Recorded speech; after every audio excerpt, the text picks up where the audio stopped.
And how are we doing today? Woo! All right. Let's have some fun, shall we? Yeah. Chapter 5, Corrections Staff. Rumor wreck. One of the most annoying phrases uttered on an hourly basis in Max. Sometimes up to 4 or 5 times a day. Sometimes up to 5 times an hour. Sometimes up to 5 times an hour.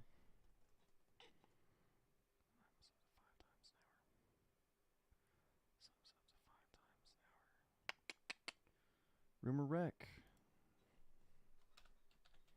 One of the most annoying phrases uttered on an hourly basis in Max. Okay.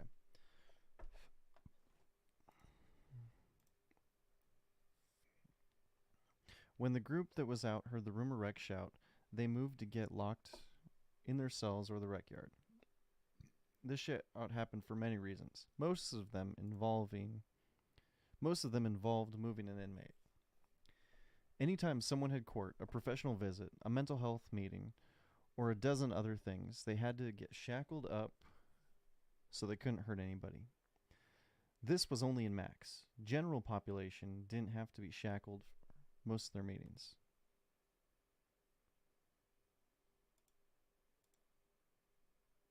This was only in Max. Let's change that to 2. General population didn't have to be shackled for most of their meetings. While someone was being shackled, everybody on their timeout got locked down. Standing around waiting for them to leave was maddening. We couldn't do anything but watch the precious time tick by, eating up our 3 hours of free time. Today the shout came from a not-so-nice CO McGruff. This was for an especially long lockdown event, blood sugar checks, or as we called it, the stabbing of the pigs. With 6 diabetics to stab, we got used to losing 20 minutes of our 180 minutes of semi-free time, of semi-free freedom. Lucky for us, the nurse stabbing the pigs today was Red. At 5'2", 100 pounds with a spankable bubble butt, she was our jailhouse fantasy. After several months in close custody, I started to miss everything feminine. I dreamed of a woman's touch. I laid in bed trying to remember what a female smelled like. Even non-sexual things were deeply missed. I'd have done just about anything to get a long, comforting hug and just be held. Maybe smell the top of a woman's forehead while I was at it. But here I was in Dicktown, where penis jokes and genital drawings abounded.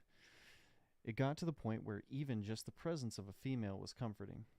Unfortunately, all the female CEOs were mean, distant, or unattractive. The nurses, while not cold, were all fat or old as dirt.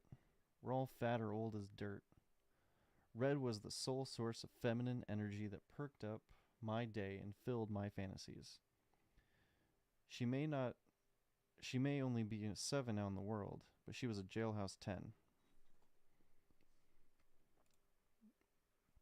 As I stood in the rec yard with 7 other inmates, straining to watch her stick the pig, I shifted uncomfortably,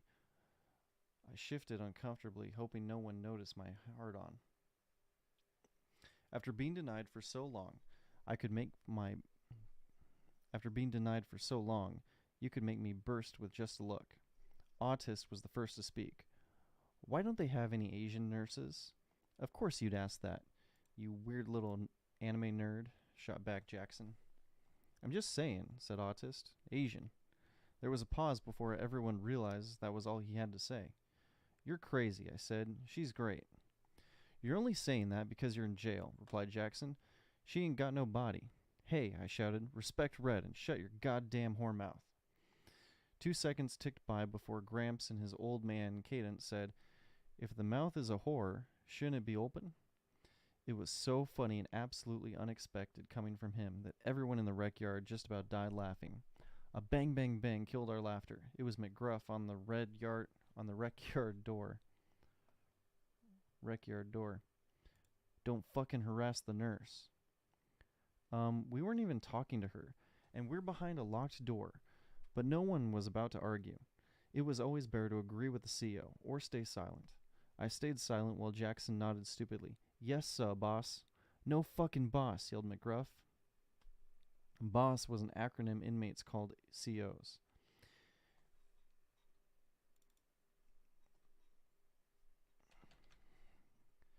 It stood for big old sack of shit. The problem was all the COs knew what boss meant, so it didn't really work anymore. After a while, we took to calling the COs we didn't like sir, which stood for shit included retard. Not as good, but the deputies didn't know about it. The CO inmate relationship was so one-sided that the inmates having passive-aggressive tools like calling staff boss or sir helped let off some steam and keep big blow-ups at bay. As McGruff and Red left, no one was feeling super chipper. I don't think it matters how old you get. No one likes getting yelled at. After a while,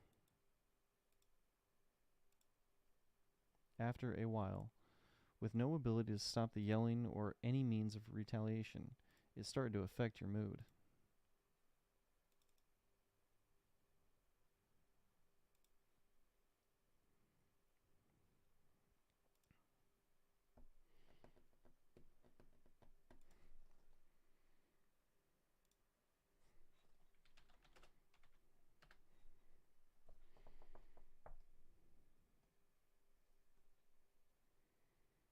Yeah, I am using that correctly. It is definitely a while. Why'd you do that? No, pop back in there. There we go. Now we're cooking with Crisco.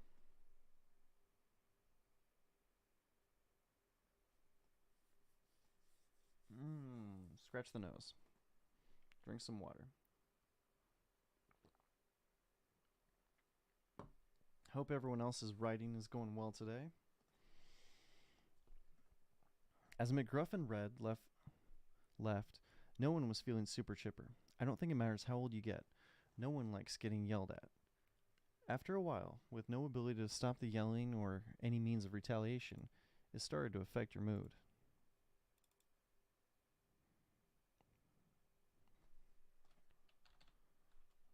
After a while, with no ability to stop the yelling or any means of retaliation, it started to affect our moods. Started to affect our moods. Not all the COs were mean screamers like McGruff. Some were really nice and helpful. I was fortunate enough to have a huge network of family and friends to support me. The downside was the cards and letters took all the space in my cubby. I wanted to keep all the thoughtful things people had written to me, so I decided to have them kept in the property jail holds for detainees until they leave.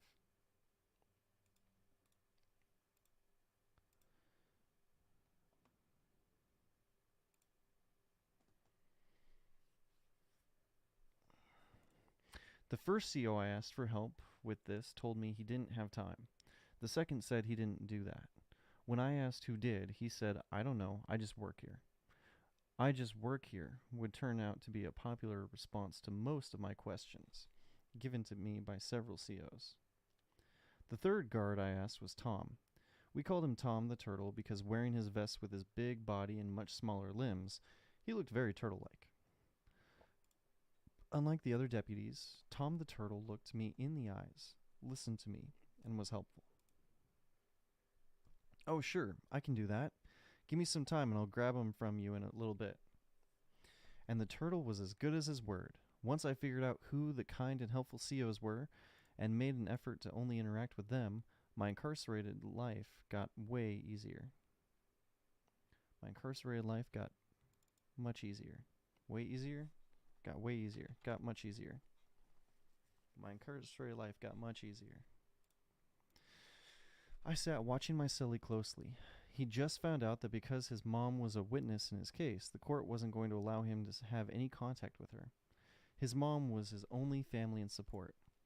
At 19, he was feeling pretty hopeless. At 19, he was feeling pretty hopeless. I suggested he talk to mental health.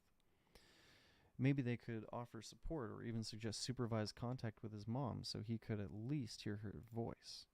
I pressed the button to the speaker box and came to life. Hello? Hi. My silly said into the speaker.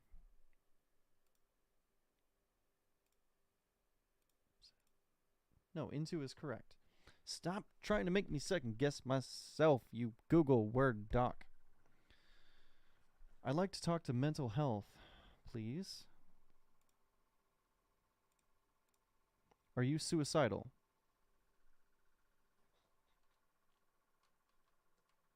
What is that sound? What is that sound?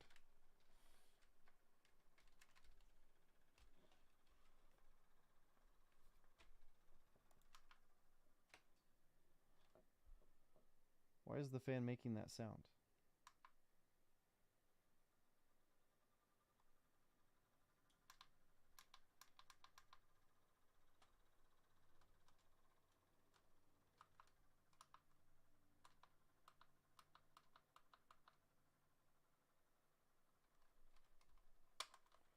Huh. The fan does not normally make that sound. The fan is normally much quieter than that.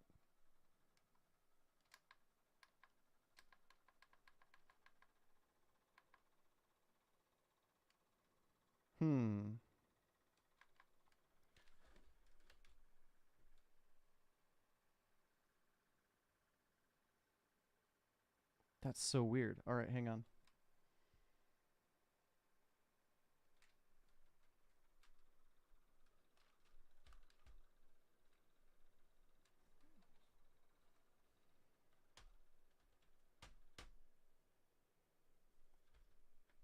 I fixed it. Not sure how. I literally just smacked it a little bit, but yay, fixed. Good job me. I think. Woohoo!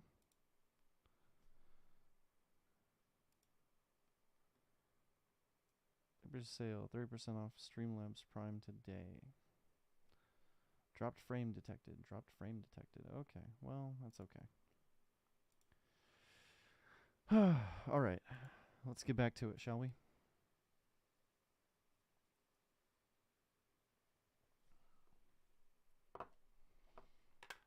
Well, since I fixed the fan, I think that deserves a carrot. Oh, yeah. Carrot time.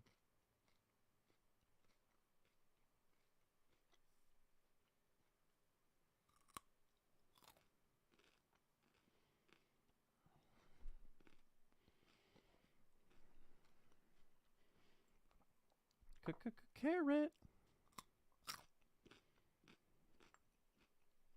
Just one more.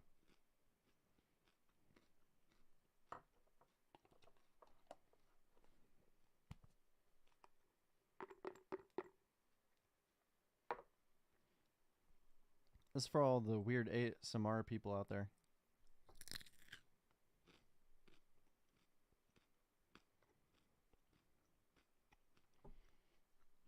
Did I just call part of the fan base weird? Yeah, a little bit. Sorry.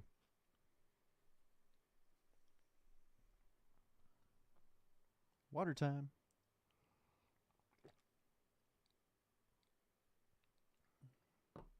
Okay. Let's call that good for now.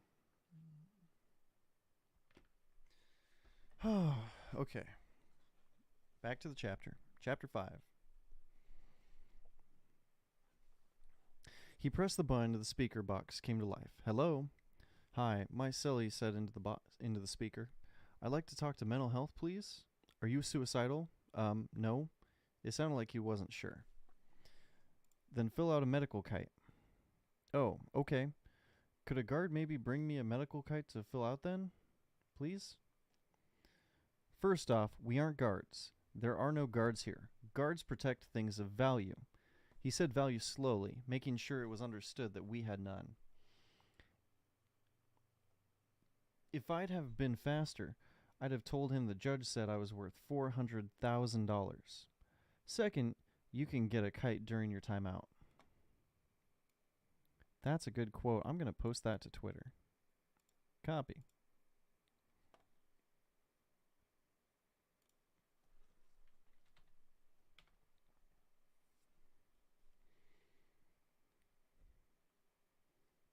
Twitter.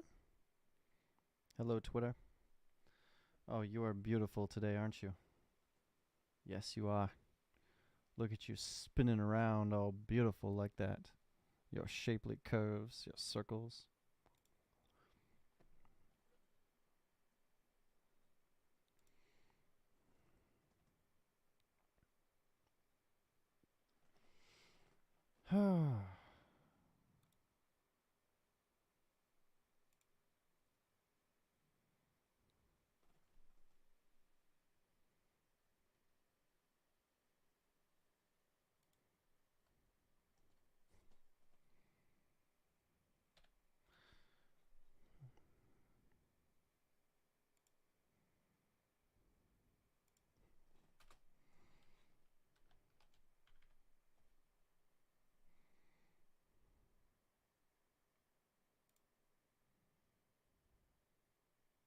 Very short story. Click it. Click it. And, nope, not the @ symbol. Another one.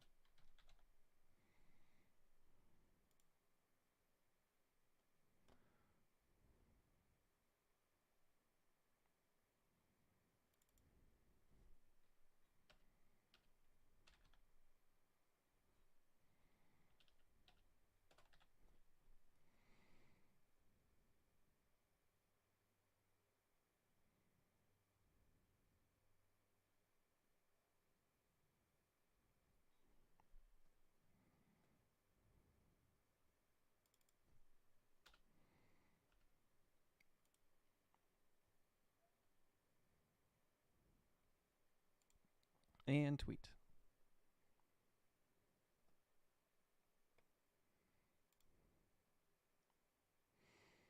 Notifications. What am I getting notified about? Did I get a new follower? Oh, that would be so cool. I would love a new follower. Be like, yeah, man, how you doing? Ooh, I got a follower. Nail polish to look icy. Ah, they just like to reply. All right, let's close that out. Let's get back to work. No more lollygagging or messing around here, fellas. Second, you can get a kite during your timeout. I'm not out until 6 p.m. tomorrow, Myceli replied. Okay. A moment of silence passed before Myceli said, so if I said I was suicidal, could I talk to mental health right now? No, but we'd strip you of your clothes, put you in a padded smock, and lock you up all alone in suicide watch. More silence before Myceli let an okay escape his lips. The young man standing in my house looked at me, lips trembling, trying his best not to cry. I'm sure he was afraid of what I might do or say if the waterworks started. I played it off, calling the CO an asshole, and trying to get his mind off his circumstances and on a card game. As we got talking, it turned out he was suicidal and without hope. I made him laugh by talking him through the options available to him for taking his life, and all the most terrible ways each might go wrong. I ended the night by giving him some Bible verses to read. He found some good stuff in John. You'll be happy to know Myceli was reunited with his mother after being offered a generous plea deal. Excuse me. I think some CEOs forget that it's often not what they say, but how they say it. They've been taught that inmates are all terrible people. They've been taught that inmates are all terrible people who they need to keep under their thumb, or they'll walk all over them. While that may be true for some in jail, most are people just waiting patiently for trial or paying back their small debt to society. The CO's job is in large, mainly customer service. They make deliveries, answer questions, and help inmates function properly. Proper communication should be the emphasis for every correctional employee, and in my observations, it was sorely lacking. Next time I asked a CEO for a medical kite, I received it within 10 minutes. I'd have this lump at the base of my neck for a while, and I was told it was likely cancer. It had started hurting after trying to keep flat on my back, so, with my mother's urging, I put in a medical kite. The next day, a nurse came to see me. Unfortunately, it wasn't red. I told her verbatim what was written on the kite. She said I could go see the doctor if I wanted. Since she hadn't told me anything or given me any treatment options, I guess I'd go see the doctor. The next day, deputies came, wrapped me up in chains, and took me to see the doctor. Once in the doctor's little jail office, I was weighed and measured. I'd gained 8 pounds since being detained. I shrugged it off as stress weight. What does it want me to do? The doctor then saw me in my chains. He felt my lump and told me it wasn't lymphoma, but lipoma. Similar, but not cancerous. I told him it hurt to sleep on it, so he told me not to sleep on it. Wow. No wonder doctors were paid so much.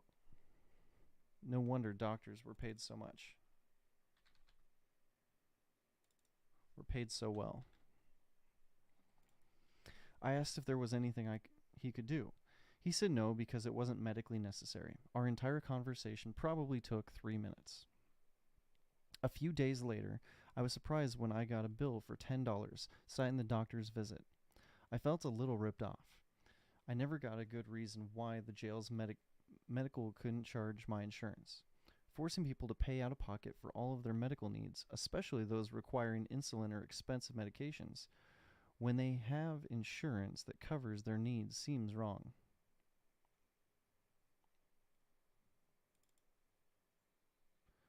Forcing people to pay out of pocket for all their medical needs, especially those requiring insulin or expensive medications, when they have insurance that covers their needs, seemed wrong.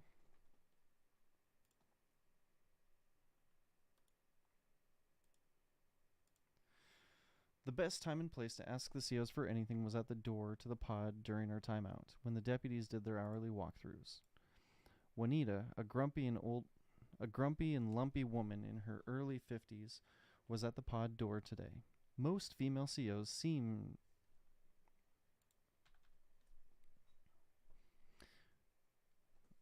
early 50s was at the pod door.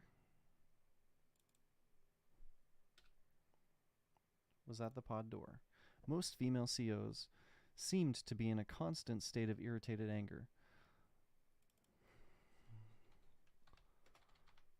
Like they were on their period and couldn't wait to take their aggression out on somebody. Because of Juanita's constant PMSing, we took to calling her Mad Cow. I threw my old towel through the door, like we're instructed to do, before asking, "Can I get a new towel?" in my normal chipper tone. Juanita looked at me with disdain in spades. As she said, "Please?" My smile disappeared.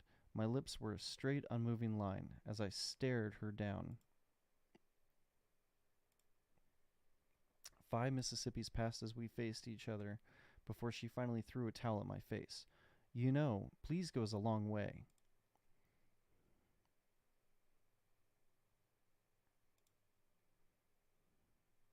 I wanted to scream, yell, and curse, but I simply turned and walked away without a word.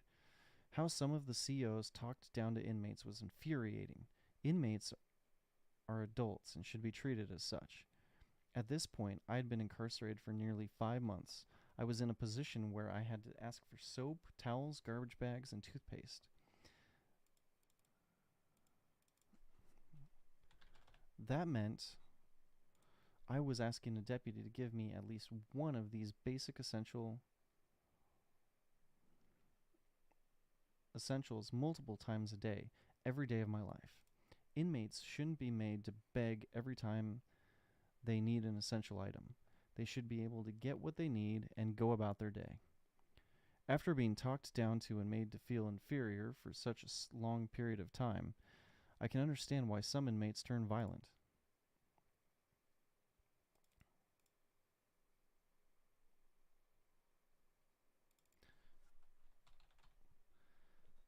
I could understand why some inmates turned violent. The amount of pent-up anger and aggression in a single pod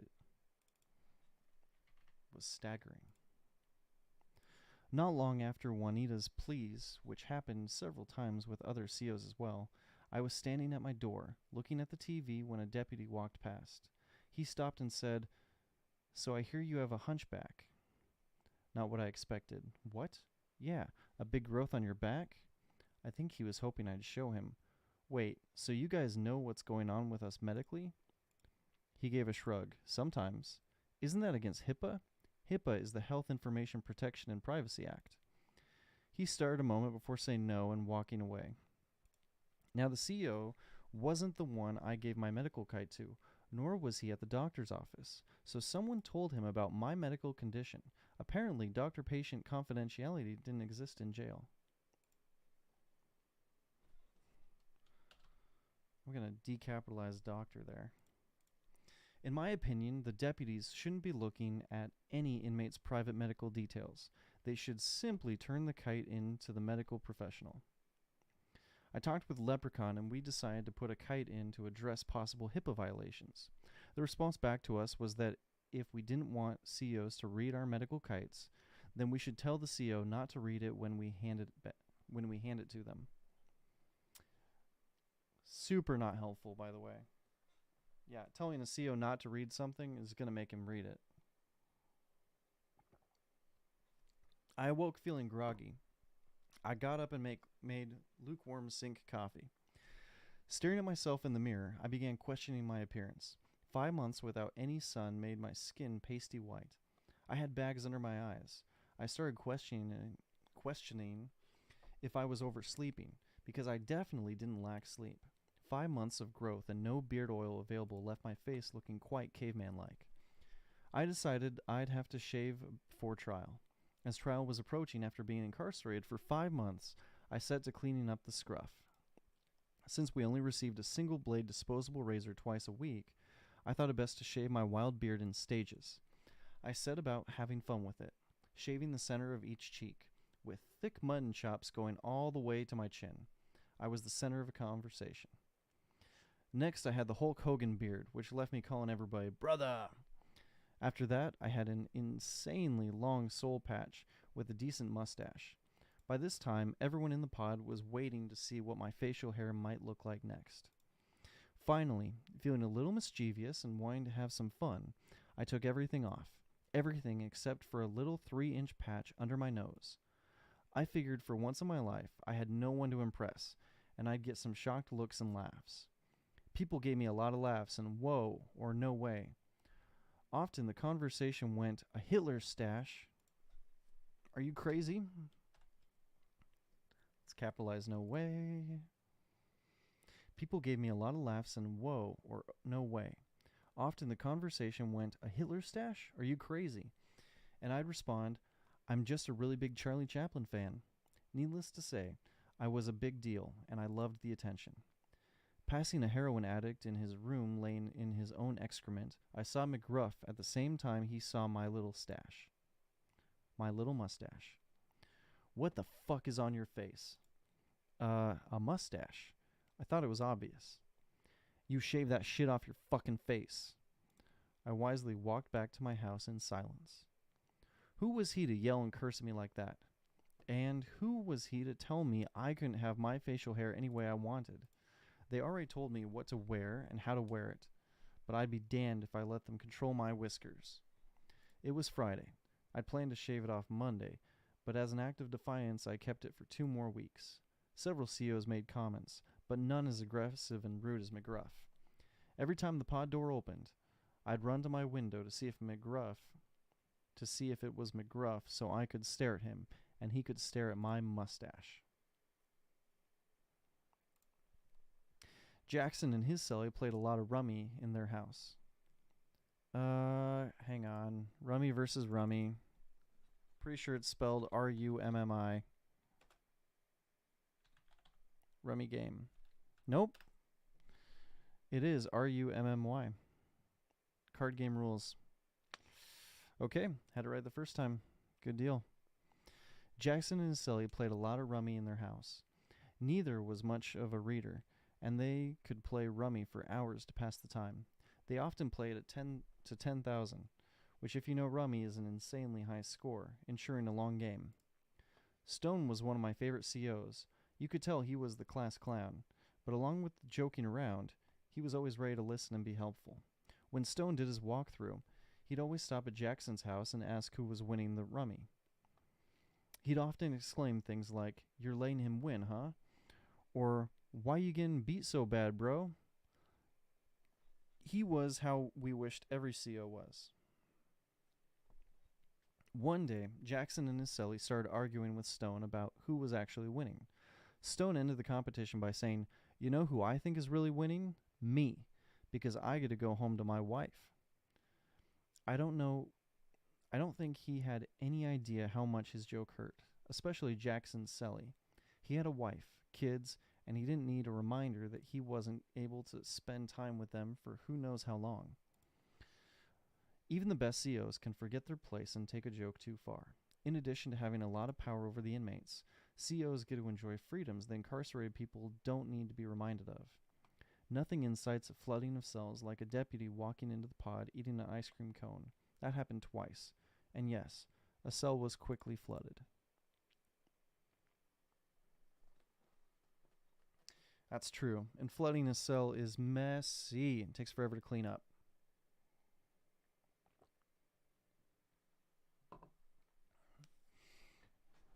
It was the beginning of a new month, which meant we could expect cell searches soon. Deputies shook down cells in groups, unless they had reason to suspect drugs in a specific house. When they searched, they typically had a garbage bag in their hand, ready to throw away contraband or anything that made an inmate happy. Leprechaun's group had been searched, so I gave him things I wanted to make sure weren't taken. They were mostly kosher oatmeal packs and... Instead of packs, we'll do packets. They were mostly kosher oatmeal packets and plastic cheese. I then set to hiding my other contraband. In jail, you're only allowed to have three of things. 3 t-shirts, 3 socks, and 3 books. Asking why this is got me an "I just work here" response. 3 books sounds like plenty until your family and friends start sending you books and you have the fantasy or crime series that you still need to read the last 2 books of. You'd give some of your books to another detainee to hold on to. But if you did that with Charlie, he got taken to the hole. He lost you your book. But if you did that with Charlie and he got taken to the... Hang on. You'd give some of your books to another detainee to hold on to. But if you did that with Charlie and he got taken to the hole, you lost your book. You lost your book.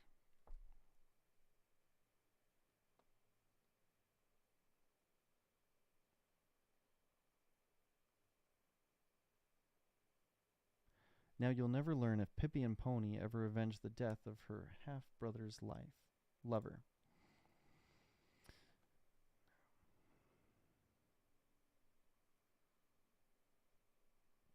So to avoid this heartache, I hid my books.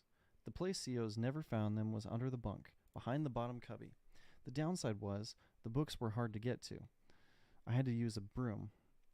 When it came to keeping my chip bags safe, the best hiding spots were between the bunk's pole and the wall, under the desk cubby to the far left corner, behind the toilet, paper roll, or inside a sock.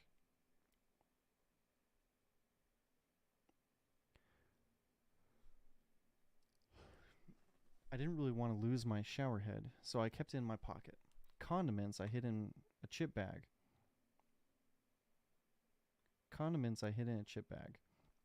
I asked why we couldn't keep condiments if the point of food being contraband was so it didn't go bad. The response I got back was, "That's the rules." If I had any food on the day of the search that it wasn't able to be given to Leprechaun, I'd hide it at the bottom of my garbage bag. Some deputies understood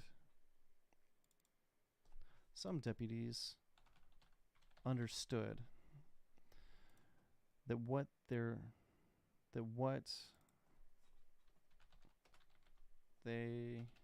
were looking for were weapons and drugs. Some deputies understood that what they were looking for were weapons and drugs, so they'd ignore the little stuff. On the other hand, there were COs who would even throw away juice packets and organizational cookie trays. There's no telling who's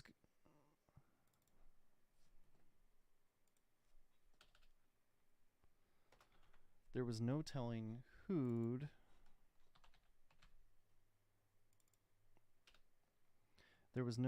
who'd searched the cell. Some of them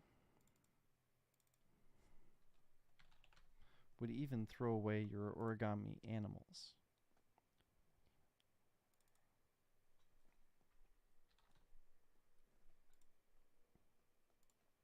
As I finished hiding my last origami swan, the group on their timeout was locked down for maintenance. The upstairs shower had gone cold, forcing everyone to the downstairs shower.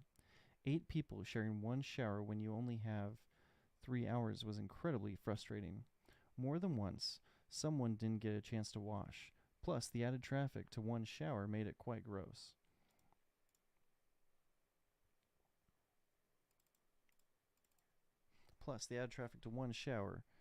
Made it unsanitary.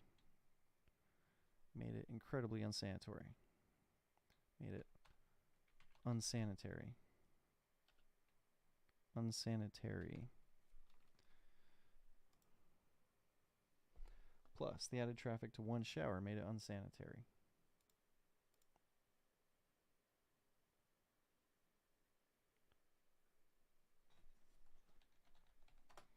Made it truly unsanitary.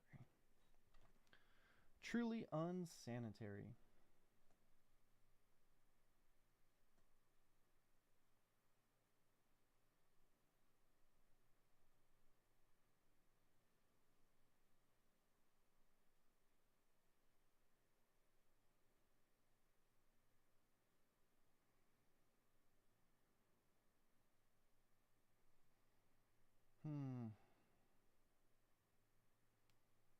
Bum bum ba da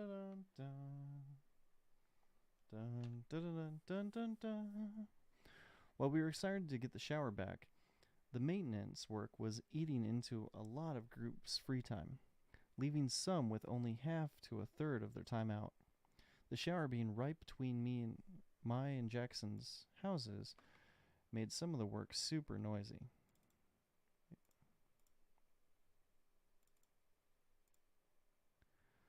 The shower being right between my and Jackson's houses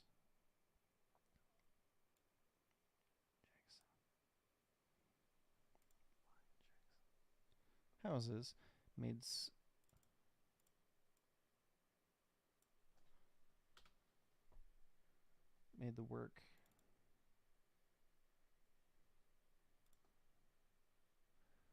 the shower being right between my and Jackson's houses made the work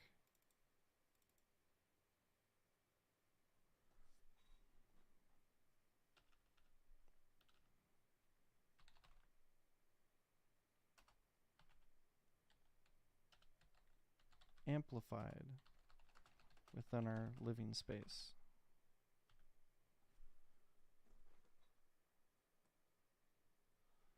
Ooh, I just got a video. Let's see.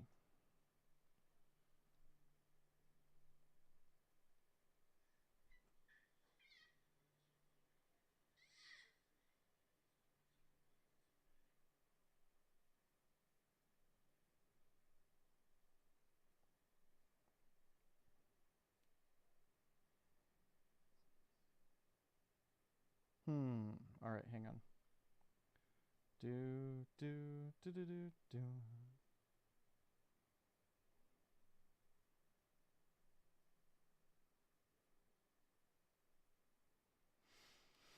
Hmm. Gotta love Snapchat. People still use Snapchat, right? No? Just me? Kid at heart? Cool.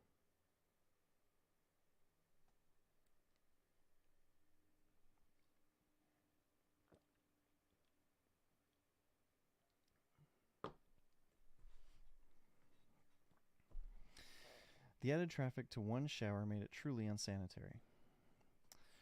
While we were excited to get the shower back, the maintenance work was eating into a lot of groups' free time, leaving some with only half to a third of their time out.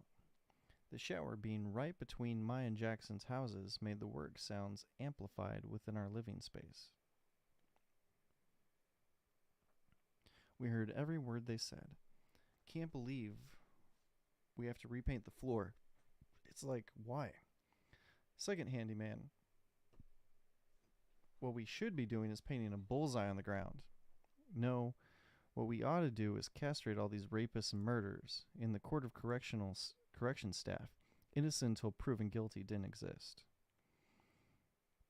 As the two coverall men started to leave, Jackson shouted, "Real professional, guys."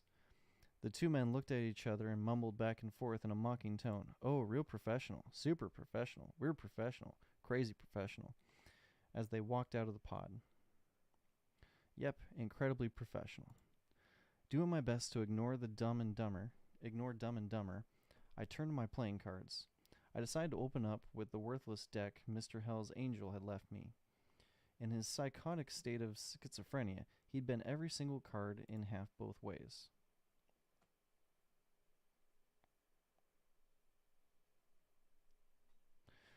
Knowing that I was due to be searched, I decided to have a little fun. I took all the 4 queens out of the deck. I got up on my bunk and slid the Queen of Hearts in between the metal slits in the roof, so she was looking down on me while I slept. I found this oddly comforting over the next few nights. Standing on the toilet, desk, and sink, I stretched as far as possible, placing the remaining queens in the metal slits by the door, light, and in the exact center of the cell. They didn't want me to hang things in my cell. Okay. Well, I hoped the CO who tried to take the cards down was 5'0". Setting up things for the deputies to find was kind of fun. I started brainstorming other things to hide. By clicking 2 soap bars together, I got a pile of soap crystals. I cut them up, made a couple lines, and put some rolled up paper next to them. I'm sure the guy who snorted soap would be a conversation starter among the COs. Next, I took hot water and peeled the outer layer of a juice packet away, leaving a funny-looking plastic baggie with white powder in it. This I hid under my pillow. Next, I filled 2 empty shampoo bottles with grape juice and taped them together. I thought maybe it'd keep them guessing as to why. I had no idea how I'd explain the why behind taped grape juice bottles. Sitting at the desk, feeling proud of myself, I thought about ways to do what I'd done. I thought about ways to outdo what I'd done. To that end, I began to write. I started with big, bold letters at the top of the page, impossible to miss, and continued to write until I had a full letter. Deputy McGruff. I can't stand my feelings for you. I can't hide my feelings for you a second longer. McGruff, you are my soulmate. Every time you flex your athletically chiseled arms, my loins burn to enter your supple, round rear. As I stare at you now, licking your moist, whisker-covered lips, I dream of what they would feel like pressed against my waiting neck. I know you feel the same. How could you not? Every time our eyes meet, you can't help but feel the electric attraction resonating from a passion and desire that burns with the heat of 1,000,000 billion gas giants. Our love runs so deep it's truly overflowing. Feeling it as deep as I do, I'm sure you'll understand why I couldn't keep it to myself any longer. The other inmates are excited for us and can't wait to see how this relationship progresses. I know it's scary, but I'm sure as we begin sharing our love with the other deputies, you'll see how happy they are for us. Of course, telling your wife is going to be hard. Don't worry. I'll make it easy on you and tell her myself once my friends find her on social media. I'm sure a quick message will help make for an understanding and smooth transition. Don't fret. I'm great with kids, and I'm happy to facilitate their growth and development while you're at work. I'm great with kids. I know this is hard, just like our cocks when we're together, but in the end, it'll be worth it. You don't choose love, love chooses you, and I'm so thankful it's chosen us. McGruff, I will be all you need. Following my heart, Trevor Altman, a.k.a. Big 400. I put the love note under my mattress, where they'd be sure to see it clear as a million billion gas giants.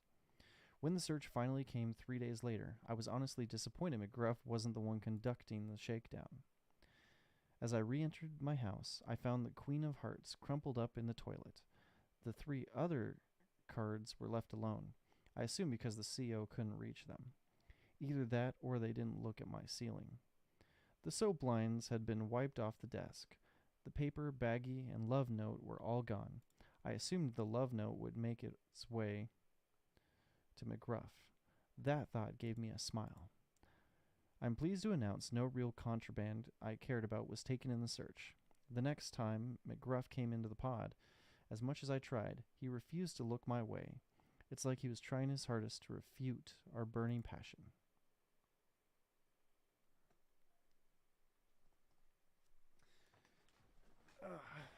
I need to get better at sitting, like, leaning back. Oh, yeah, that feels better. All right. Good breaking point. I'll be right back. Just give me like 5 minutes, guys. Restroom break.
so sidetracked right now, but you have no idea. Voguing through history. Well, okay, let me backpedal. Oversimplified just put out a new video. The First Punic War. And I'm a huge lover of history, so I had to do it. I couldn't not look at it. It was so exciting, so fun. But anyway, let's at least finish this chapter. After a few conversations, I started to think Gaucho might be a crazy old black man. And then I talked about my case, because I thought he was my investigator, Gaucho explained. But really, it was that damn detective come to try and make me incriminate myself again. What? I drug out the word for added emphasis. Getting Gaucho rambling about all the apparent conspiracy surrounding his case was quickly becoming a favorite pastime. Yep, because I didn't recognize it was him on the account he was wearing a beard. Yes, a fake beard with a handlebar mustache. But don't you worry. No, sir, because I got them by the balls. I'm going to represent myself in court. They don't want me to, but I'm gonna, and they can't stop me. No, sir. Then, after I win, I'm going to sue them. I'm going to sue the county. I'm going to sue the sheriff's office. I'm going to sue this jail. I'm going to make a fortune. And that's the best revenge. There ain't nothing they hate more than a black man with money, let me tell you. And boy, did I let him tell me. While suppressing my chuckles, I decided nothing would make me happier than to watch Gaucho represent himself. Oh, the poor judge who had to try and control Gaucho during one of his southern rants, where he tells them youngsters how it is. If I could watch the trial, I would be so happy. Rumor wreck filled the echoey pod, sending my fellow inmates and I out to the yard while the COs grabbed someone to chain up. They'd come for Gaucho. We watched as they set to shackling him for transport. They cuffed one hand to his midsection, then went to cuff the other as Gaucho interrupted. Ah, that's my hurt arm, suh. Okay, replied the deputy. Well, I need to cuff you. No, you don't. They ain't been cuffing me, and I got doctor's notes and paperwork and everything. I'll add that Gaucho had been to the hospital several times for his arm and shoulder.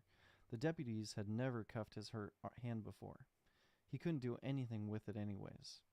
The CO tugged his arm, and Gaucho let out a yelp of pain. The deputy next to the rec door said, I hate this fucking nigger, in a hushed but still audible tone. Gaucho refused to go if they had to cuff him, so the judge issued a drag order. 8 deputies came and dragged him in front of the judge with a smile. He went begrudgingly, but without a fight. The CO who used the slur would get caught saying a few off-color remarks, making me believe his racism was genuine. I'll add that in my experience, most of the COs are good enough guys, and at least not outwardly racist. I'll add that in my experience, most of the COs were good enough guys, and at least not outwardly racist. Tap, tap, tap. Mr. Altman! I hate waking up to keys tapping on my door. Metal on metal is so loud. Tap, tap, tap. Mr. Altman! Fine, I'm up. I stumbled out of bed, wild hair flowing out of my jufro. Yes? 2 COs were at my door with paperwork. Mr. Altman, we're here to give you paperwork so you can prepare for your disciplinary hearing. Well, that's one way to shake me out of a sleepy grog. Disciplinary hearing? Yes. For what? Graphic video visit. I stood in shock, not sure what to say. I'm sure surprise was all over my face. Don't worry, you aren't going to the hole or anything. Just 30 days. Just 30 days suspension of your video privileges. Wait, I can't go a month without seeing my family. I took the paperwork as they closed the door slot and left. Well, that was the last thing I expected in the morning, waking up to a major infraction. I took a deep breath. I took a look at the papers. The inmate encouraged a female visitor to expose herself. Yes, I did. And what a female she was, too. Blonde-haired, blue-eyed. Hang on. Should it be blonde with an E? Blondie? Blondie versus blonde. Let's find out.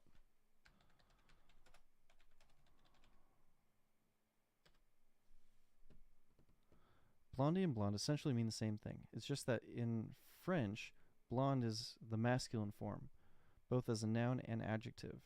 Adding the E makes it feminine, so a woman with blonde hair is une blonde.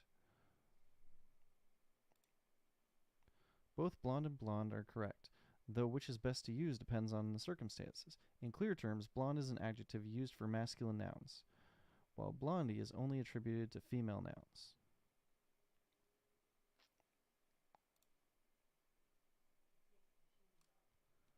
Blondie or blonde in English. Hair and color of corn milk is blonde. Hair the color of corn milk is blonde, the masculine form. Though if that hair is on a woman, she is a blonde. In Britain, the form blonde is now preferred in all senses. Okay, well then I'm going to add the E.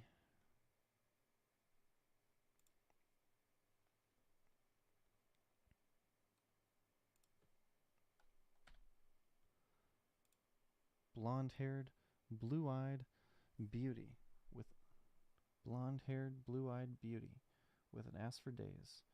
How could I not ask her to take off all her clothes and slowly crawl towards me? I hadn't enjoyed a woman's body in over 150 days. The sight of the female form was an image to covet and treasure. How could that be wrong? I didn't remember seeing any rules about this in the inmate manual, so I set to prepare for my hearing by reading through all the infractions on the tablet. A disciplinary hearing sounds like a big ordeal, but it's really just two COs asking you what happened, or more accurately, why you did it. They also ask you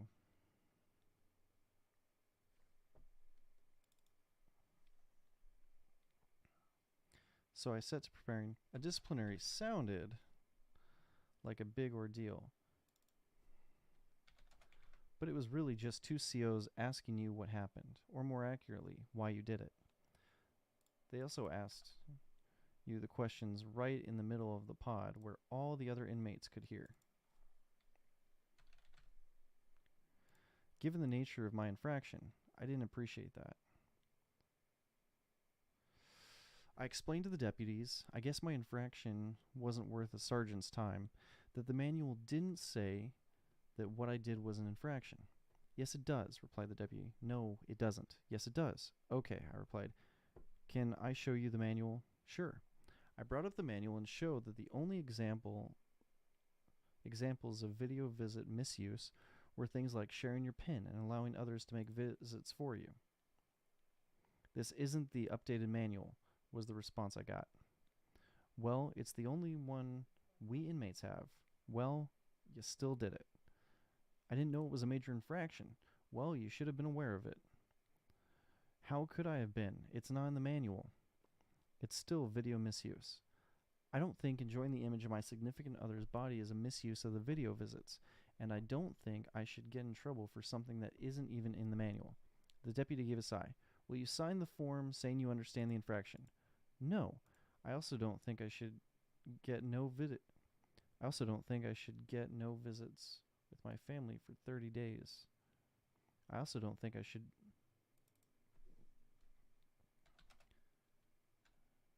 be banned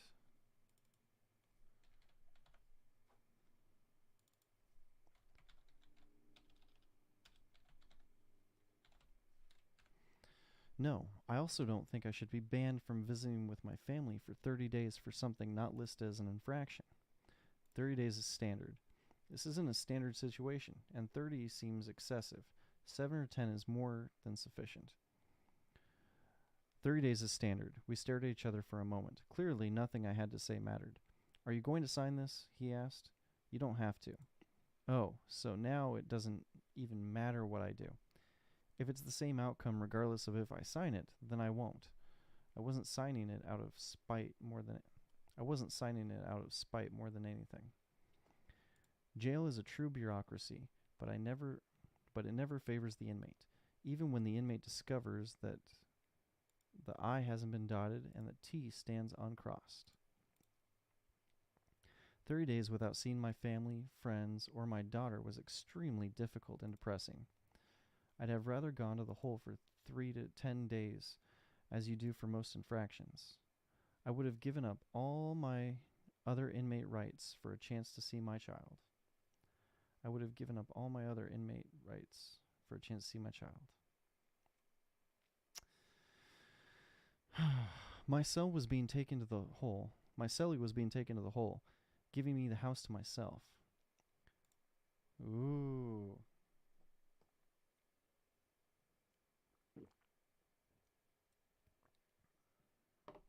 As the CO gathered up the last of my former cellie's things and left, I hopped on my bunk. I closed my eyes with a smile and threw my hand down my pants. When you're stuck with a cellie, your lovemaking is pretty much confined to the shower. I don't know how science says it's possible, but water makes a man's but water makes a man's love-making dry and uncomfortable. But water, instead of makes twice, will do turns. But water turns a man's love-making dry and uncomfortable. Science says it's possible, but water turns a man's love-making dry and uncomfortable with too much friction. Excuse me. When you've only masturbated in the shower for a month and a half, you take advantage of your alone time. Not knowing when I might get a new cellie, I leapt into the throes of self-pleasure.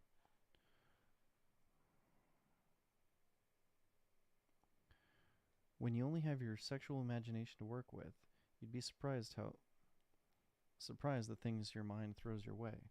While using my right hand, I sat on my left so it went numb. Once numb, I could switch to it and pretend it was someone else's hand. In my mind, I was flying on a private jet. Champagne was being served by nude stewardesses who were at my command. I was the director, having all manner of lesbian scenes acted out for me. As two of the girls' tongues danced around each other, I stood up and, after being incarcerated for so long, my bodily joy didn't last longer than a minute or two. Feeling satisfied, weak, and deflated, I took off my left sock and mopped up. Laying on the bunk, preparing myself for round 2, I heard the pod door open. I could hear the COs coming up the stairs before making it to my cell. "Rec yard, gentlemen." "What?"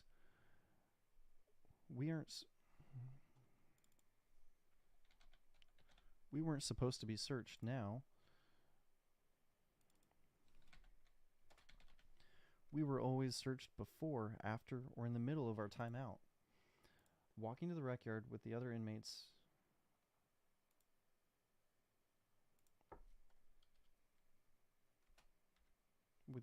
in our group, I prayed to God no one noticed my hard-on. Standing in the rec yard, I did my best to face the wall.